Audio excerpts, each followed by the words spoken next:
वासुदेव प्रयातं भोगी संचार वक्रम विसधरमुकुटं सेवितं देववृन्दैः वन्देऽहं लोकनाथं त्रिभुवनविदितं सर्वसिद्धिप्रदानं रामं रामाभिरामं विकसितवदनं रेवती प्राणनाथं।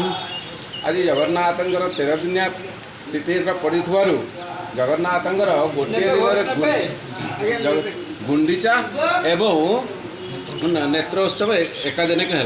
तेणु सका आज जगन्नाथंकर नवजौवन रूप बेश होते और बहुत भक्त भी आसी आनंद अनुभव करी दर्शन कर परवर्ती पर्यायर मध्याह्न जगन्नाथ गुंडीचा रथयात्रा आमर कार्यक्रम आरंभ है। जेहेतु तो आमर रथ ना नूतन आरंभ होती प्रभुंर इच्छा जहाँ ही होकर इच्छा तेणुक कार्यक्रम बर्तमान सरला कुमादी कार्य चली पुनर्बार प्रभु स्वस्थान को जी निराकारपुर अवहेलित जगन्नाथ मंदिर को आमर मेम्बर ट्रस्ट मेम्बर माने अन्य मानक साहाय्य आम एक भव्य जगन्नाथ मंदिर निर्माण करूँ। गत वर्ष नीलाद्रि विजय दिन पुराणा मंदिर प्रभु को नूतन मंदिर में प्रवेश कर वर्ष आम पूर्व वर्ष भाया आम विधि भाया जगन्नाथ रथयात्रा कार्यटा संपादन करुचु। जदि प्रभुंर कृपा हे महाप्रभु कृपा हे आर वर्ष को आम रथयात्रा भी करने को मनस्थ करूँ। इच्छा जय जगन्नाथ।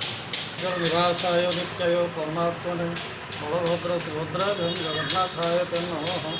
आमर निराकारपुर श्री जगन्नाथ मंदिर बहुत पुरातन मंदिर। वर्तमान या आम यथास्थ नीतिकांति अनुसार परिचालना करुँ। जहाँपाई कि रथयात्रा व्यवस्था किसी हो पारिना किंतु आम यथारीति जहाँ नीति संपन्न करके चली आसु। प्रभुंर दया हेले आपको आम बाहुड़ा एवं गुंडीचा दुईटा जाक यात्रा करने मनस्थ करूँ। ये पूर्णांग मंदिर गला वर्ष संपूर्ण होगापर आसंता नीलाद्रि विजय यार प्रथम वार्षिकी पूरण हम से आम प्रस्तुत होचु। आज रथयात्रा संपूर्ण कर प्रभु विराजमान होगापर आम बर्तमान बाहुड़ा यात्रा प्रस्तुत कर। लेटेस्ट न्यूज अपडेट पाई www.nowodisha.com को लॉगिन करंतु।